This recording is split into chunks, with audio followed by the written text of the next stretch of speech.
Sampling theorem, what basically it specifies. ये जो sampling theorem है वो हमें बताती है कि हम कितने सैंपल्स एटलीस्ट लें, या मैं इसे फ्रीक्वेंसी के टर्म में कहूँ तो वो ज़्यादा अच्छा से याद रखा जा सकता है या मुझे याद रह सकता है। हम सैम्पलिंग थ्योरम में ये देखना चाहते हैं, जिसे हम नाइक्विस्ट रेट स्पेसिफाई करते हैं, कि how many samples must be taken, ताकि हम सिग्नल को रिसीवर पे क्या कर पाए, रिकवर कर पाए, रिकंस्ट्रक्ट कर पाए। हमने जब लो पास सिग्नल के बारे में बात की, which is band limited from 0 to FM, उसके हाईएस्ट स्पेक्ट्रल या हाईएस्ट फ्रीक्वेंसी कंपोनेंट था FM, तो वहां पर हमारी जो सैम्पलिंग फ्रीक्वेंसी थी वो sampling frequency FH should be greater than twice FM। इसके लिए हमने प्रूव किया कि हाँ इतनी तो होनी चाहिए, मतलब सैम्पलिंग फ्रीक्वेंसी कितनी होनी चाहिए थी, ग्रेटर देन ट्वाइस FM या एटलीस्ट ट्वाइस FM के बराबर होनी चाहिए थी, अगर हमारे पास एक आइडियल लो पास फिल्टर। नहीं तो जनरली हम FS बड़ा ही मानते हैं या बड़ा ही लेके चल रहे हैं, किससे, ट्वाइस FM से, जिसमें से FM क्या है, मॉड्यूलेटिंग फ्रीक्वेंसी है, और उसका 2 टाइम्स करना है तो 2 टाइम्स ऑफ मॉड्यूलेटिंग फ्रीक्वेंसी, इतना आपका क्या होना चाहिए, सैम्पलिंग फ्रीक्वेंसी होनी चाहिए। अब अगर ये सिग्नल जो कि एक लो पास सिग्नल था, जो कि 0 से FM के बीच में लिमिटेड था, हम और भी कोई सिग्नल कंसीडर कर सकते हैं जिसमें फ्रीक्वेंसी स्पेक्ट्रम के हिसाब से the signal will lie in between this range, FM, FL to FM. In such situation, what must be the sampling frequency? If we are considering FS, if FS is equal to twice of FM minus FL, so this could be the sampling frequency where FS is equal to twice of B, where B क्या होगी, bandwidth. ये पूरी band कहलाता है, ये band जो है bandwidth FL से लेके FM तक का, मतलब FM माइनस FL जो है वो होता है band of the signal, and that's why it is known as a band pass signal. जैसे कि अगर मान लें कोई एग्जांपल ले लें कि एक कोई सिग्नल है जिसका जो एक्सटेंड करता है 5.8 मेगाहर्ट्ज से लेके 5 मेगाहर्ट्ज तक, तो इसका बैंड कितना हो जाएगा, 5.8 minus 5, that is equal to 0.8 megahertz. So this is how we can see कि बैंडविड्थ क्या है, 0.8 मेगाहर्ट्ज उसकी बैंडविड्थ होगी, वो लाई करेगा इस रेंज में, मतलब ये 5.8 से लेके 5, तो ये हमारा बैंड लिमिटेड या बैंड पास सिग्नल है। इस बैंड पास सिग्नल के लिए हम ये कह सकते हैं कि this FS must be equal to twice FB, और this FS is equal to twice of FM minus FL, until unless एक कंडीशन है, यहाँ पे एजम्पशन ये है कि आइदर या तो FM या FL दोनों में से कोई must be the integral multiple of FS होना चाहिए। हम यहाँ पे FL को एज्यूम कर रहे हैं, let's say FL must be the integral multiple of FS. So it will be written as FL is equal to NFS. ये integral multiple where N is an integer. ये N जो है एक integer है, मतलब ये 3 टाइम्स भी हो सकता है, मतलब FL is a third integer, ये मतलब 3FS हो सकता है। मतलब क्या होगा ये, वो तभी हम अंडरस्टैंड कर पाएंगे जब हम इसका क्या बनाएंगे, फ्रीक्वेंसी स्पेक्ट्रम बनाएंगे। हमें बहुत अच्छे से पता है कि जो हमारा मॉड्यूलेटिंग सिग्नल है MT, जब वो एक लो पास सिग्नल था तो उसका फ्रीक्वेंसी स्पेक्ट्रम कुछ इस तरीके से 0 से लेके FM तक लाई करता है। लेकिन जब हमारा एक सिग्नल जो है FL से FM तक लाई करता है, मतलब एक बैंड पास सिग्नल है, तो नेचुरल है कि उसका जो स्पेक्ट्रम है MJ omega, it will look like in a different manner, वो कुछ अलग दिखाई देगा। कैसे दिखाई देगा? So it will look like this is MJ omega. यहां पर अवेलेबल होंगे उसके स्पेक्ट्रम दोनों तरफ मतलब at this end and at this and.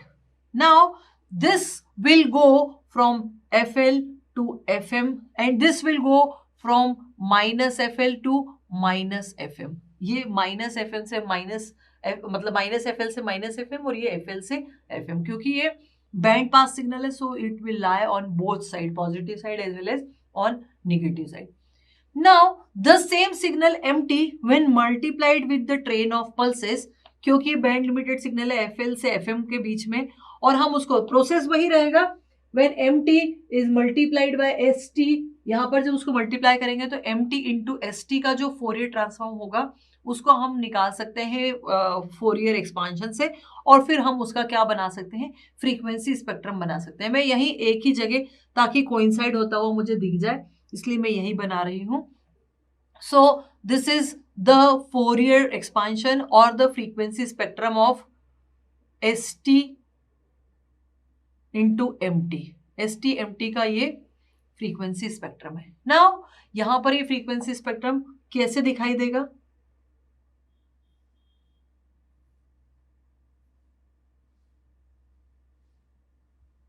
मैं जो इंपॉर्टेंट चीज है उसको वहां रिफ्लेक्ट कर रही हूँ। ये थोड़ा पास बन गया है, आप इसको कंसिडर कर लें कि ये कोइंसाइड होता है। यहाँ पे ये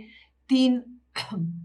जो है लैब्स आएंगे और फिर ये आपका चौथा जो है लैब्स इसमें दिखाई देगा। So now what basically it is, this is, इसको ये है -2fs से लेके 3fs तक, मतलब 2.5fs तक, मतलब 2fs प्लस 2fs से 2.5fs, मैं यहाँ पे 2.5fs लिख ही देती हूँ, और ये हो जाएगा -2fs से लेके -2.5fs तक। Now why I am saying all this, because assumption लिया हुआ है कि FL is equal to NFS, या if I am taking n is equal to 2, so FL is equal to twice of FS। It means जो भी इसके multiple, या जो हमने जब इसका बैंड यहाँ पे mt into S T expand किया था, तो उस इक्वेशन को अगर याद कर लें तो पहला जो टर्म आता था वो mt एज इट इज आ जाता था। किस वाली इक्वेशन में, वो इक्वेशन जो हमने फोरियर एक्सपांशन के थ्रू निकाली थी, और बाकी आ रहे थे double side band suppressed career. वो किस केस के लिए था, लो पास सिग्नल के लिए था। जब हम बैंड पास सिग्नल के लिए करेंगे और ये कंडीशन लेके चलेंगे कि FL is equal to twice of FS, so ये एजम्पशन है, this is one assumption we have taken, कि जो लोएस्ट फ्रीक्वेंसी है वो इसका सेकंड हार्मोनिक्स जो है वो इससे कोइंसाइड करेगा। So this FL and FM,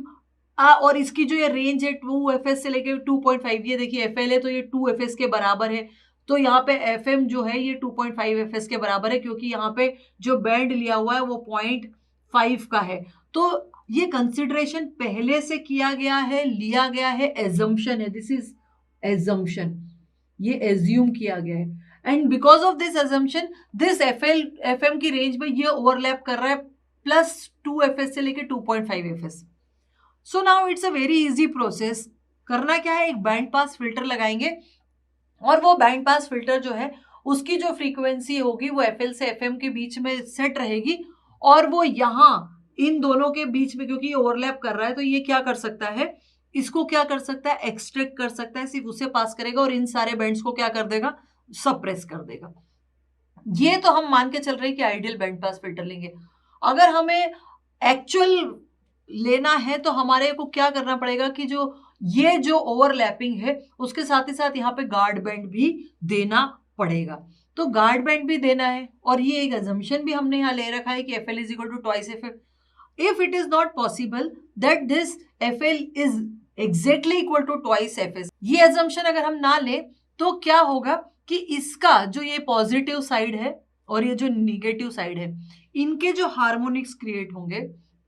वो हार्मोनिक्स जो है वो कहीं ना कहीं या तो इनके बीच में आ जाएंगे, क्योंकि exactly FS is equal to FL is not equal to twice FL। तो क्या क्या कंडीशन हो सकती है, कंडीशन ये हो सकती है कि जो हमारा ये हार्मोनिक्स था वो यहां ना आते हुए, देखिए मैं यहाँ पे डैश डैश से बता रही हूँ, ये ऐसे आएगा। अगर ये ऐसा आएगा तो क्या होगा, अगर हम बैंड पास फिल्टर यूज करेंगे तो वो क्या पास करेगा, इस वाली रेंज में FL से FM के बीच में जो भी सिग्नल पास करेगा वो इधर भी अधूरा और इधर भी अधूरा रहेगा। इसका मतलब that is not the signal what we require basically. तो ये सिचुएशन अगर क्रिएट होती है तो किसकी वजह से, क्योंकि जो हमारे हार्मोनिक्स हैं, क्योंकि जो हमारा एजम्पशन है वो क्या कहता है कि ये कहीं ना कहीं इनके बीच की ओवरलैपिंग नहीं हो पाएगी, मिसमैच होगा अगर हमने FL को exactly equal to integer of FS नहीं लिया, तो उसके हार्मोनिक्स कहीं ना कहीं क्या होंगे, एक दूसरे के ओवरलैप नहीं हो पाएंगे, और अगर सिग्नल ओवरलैपिंग इस तरीके से नहीं दिखाई देगी सो वहां पर हम रिसीवर पे उसको रिकवर नहीं कर पाएंगे। तो अगर ऐसे सिचुएशन के लिए हमको एक जनरल अजम्पशन लेना पड़ेगा, जनरल सिचुएशन देखनी पड़ेगी, and for that general situation let's say कि अगर हमारा, जैसे कि मैंने यहाँ पे बताया कि पॉजिटिव साइड नेगेटिव साइड है, लेट्स से अगर ये पॉजिटिव साइड है, आफ्टर मल्टीप्लीकेशन ये मान लेते हैं कि ये अनमूव्ड रहेगा, S T multiplied by M T, ये तो एम जी ओमेगा है। अगर हम S T multiplied by M T देख रहे हैं, इसका फोरियर ट्रांसफॉर्म देख रहे हैं, so if it remains unmoved but ns can move towards left and right, अगर ns जो है निगेटिव साइड जो है, जो कि माइनस एफ एल से लेके माइनस एफ एम तक लाई कर रहा है, ये एफ एल से लेके एफ एम तक लाई कर रहा है, अगर ये मूव करता है तो इसके जो हार्मोनिक्स हैं, जो इसके रिप्लिकाज हैं, वो मान लेते हैं ऐसे आएंगे, मान लेते हैं ऐसे आएंगे।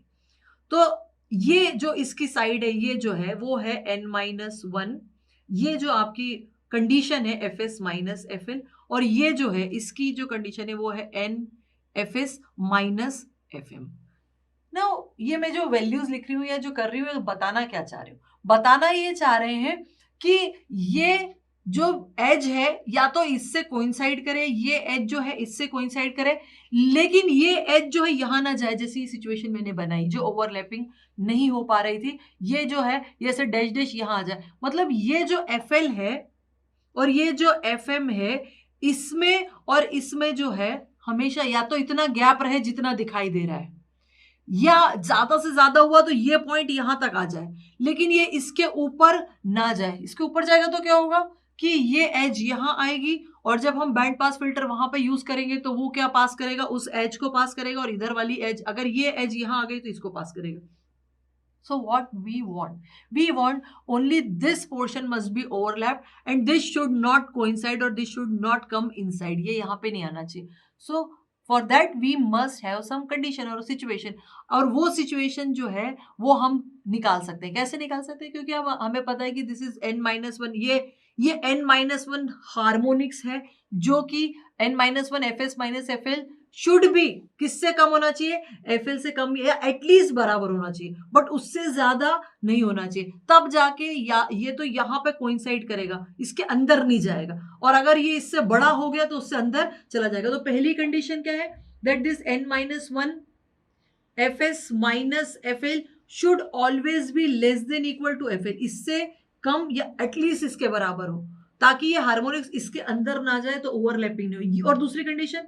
This N F S minus F M should always be greater than, या तो बड़ा हो जैसा कि मैंने अभी डायग्राम में बनाया, या एग्जैक्टली इक्वल हो, ये पॉइंट यहां मैच कर जाए, लेकिन इससे छोटा ना हो, तो जाके ये इक्वेशन नंबर 1 और इक्वेशन नंबर 2 जो है वो क्या जस्टिफाई करेगी, क्या सेटिस्फाई करेगी, it will satisfy the condition that we are able to reconstruct the original signal if this condition will be followed। तो पहली कंडीशन क्या थी, मैं फिर से दोबारा जा रही हूँ। पहली कंडीशन तो ये थी कि हमारा F S is equal to exactly twice B था, where B is equal to nothing but F M minus F L,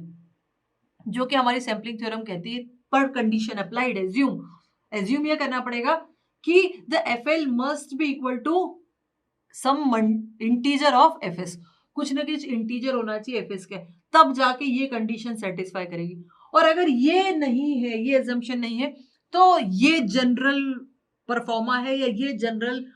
चीज है, ये जनरल सैम्पलिंग थ्योरम है जो जस्टिफाई करेगी फॉर एनी सिग्नल। अगर F L integer multiple of F S है तब तो कोई बात नहीं, F S is equal to twice भी हो जाएगा, और अगर नहीं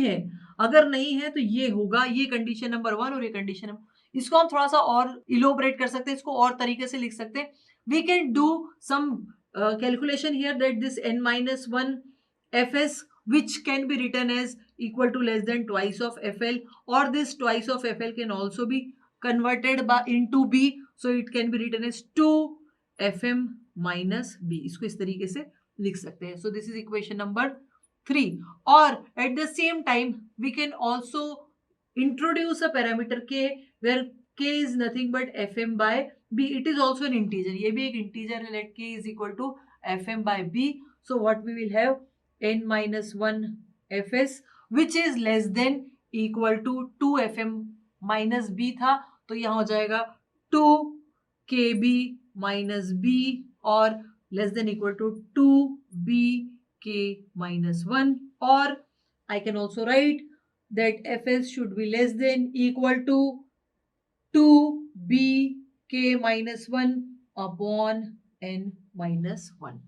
So this is one relation that the fs should lie or should always be less than equal to 2b k minus where k is an integer. n जो है k और n में हमारे पास एक कंडीशन होनी चाहिए, वो हम बाद में देखेंगे. So this is equation number 4 which will give you fs relation with the bandwidth k minus 1 upon n minus 1 और this fs should मतलब इन दोनों के बीच में लाई करेगा. इस इक्वेशन नंबर 2 से देखिए कि n fs minus fm should be greater than equal to fm है, तो मैं fm इधर ले जाऊंगी तो ये हो जाएगा n fs is greater than equal to 2 fm. तो इसको हम दूसरी तरीके से लिख सकते हैं fs should be greater than equal to 2 fm upon n. So this is equation number 4, this is equation number 5. अब आप देख सकते हैं कि fs के लिए दो कंडीशन आ गई, that fs should be less than और equal to 2b k minus 1 upon n minus 1. मतलब उसकी लोएस्ट कंडीशन क्या हो सकती है, और fs should be greater than equal to 2 fm upon n. तो एक कंडीशन इसमें हम अगर fl को इंट्रोड्यूस कर देते तो भी हमारी इक्वेशन बन जाती. तो fs less than equal to ये वैल्यू होनी चाहिए और fs greater than equal to ये वैल्यू होनी चाहिए. मतलब इन दोनों के बीच में कहीं ना कहीं fs को लाई करना है एग्जैक्ट, क्योंकि इंटीजर मल्टीपल नहीं है fl fs के. So the fs should lie either in between these two, इन दोनों के बीच में लेना पड़ेगा. और where k is always be greater than equal to n होना चाहिए तब, जबकि fs should be greater than equal to 2b है. अगर हमारी कंडीशन वही वाली पहली वाली लानी है तो जिसमें हम fs should be greater than equal to twice भी हम मान रहे थे, तो उसमें क्या था, fl should be the integer multiple of fs, उसके लिए k बड़ा होगा n से, तो ये कंडीशन आ जाएगी, ये कंडीशन आ जाएगी. आप इसको यहाँ पे पुट करके देखेंगे, so we will get the same condition. It means पहली अगर कंडीशन हमें देखनी तो हमारा जो बैंड पास सिग्नल है उसके लिए एक कंडीशन हो सकती है कि हम एज्यूम कर लें कि fl जो है इंटीजर मल्टीपल और fs है, तो हमारा fs जो है greater than equal to 2b हो सकता है. ये हमारी कंडीशन है. या अगर ये अजम्पशन फेल्ड है, मतलब fl उसका नहीं है इंटीजर मल्टीपल fs का, तो फिर हमारा fs इसके और इसके बीच में कहीं लाई करना चाहिए. क्यों? ताकि जो हमारा बैंड है या तो उसका हार्मोनिक्स या तो पॉजिटिव साइड या नेगेटिव साइड कहीं ना कहीं लाई करे, जिससे कि बैंड पास फिल्टर उसको क्या कर पाए, रिकवर कर पाए. ये हमारी एक बेसिक रिक्वायरमेंट है. सो this is all about the sampling theorem for band pass signal. जो बैंड पास सिग्नल कहाँ से कहाँ तक लाई करता है, fl से fm के बीच में लाई करता है. And this is the condition कि कितनी सैम्पलिंग फ्रीक्वेंसी हमें लेनी चाहिए, क्या नाइक्विस्ट रेट हमें सेट करना चाहिए. जैसे कि हमने लो पास सिग्नल के केस में fs should be greater than twice fm रखा है, यहाँ पे fs should be greater than equal to 2b होना चाहिए, where b is nothing but fm minus fl है.